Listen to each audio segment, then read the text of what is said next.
Okalarim, tanib o'tgan bo'lsanglar, yaqinda shu mashinani polirovka keramikalarni qilib chiqarib olgan edik.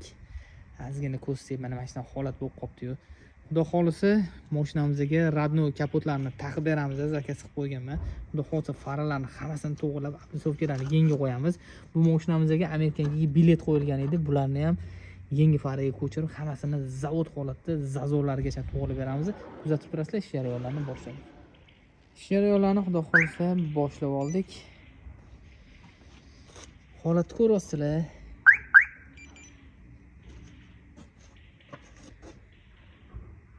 Sutlari chekib ketgan. Bularni tortib, hammasini o'zini qoldiramiz. Okalarim, Gentra mashina xudo xolisa tayyor bo'ldi. Ko'rishingiz mumkin. Radno kapot taqildi. Amerikaniki faralarning ichiga o'sha biletlarni ham qo'yib berdik. Zazorlariga e'tibor berasizlar. Hammasi bir xil, bir tekisda ochilib, yopilishlari. Hech kim buni kapot almashgan deyolmaydi, chunki buni zavodskiy petlalarigacha o'zini qo'yib berdi. Okalar, agar sizlarga ham shunaqa sifatli xizmatlar kerak bo'lsa, bemalol bizga murojaat qilaverasizlar.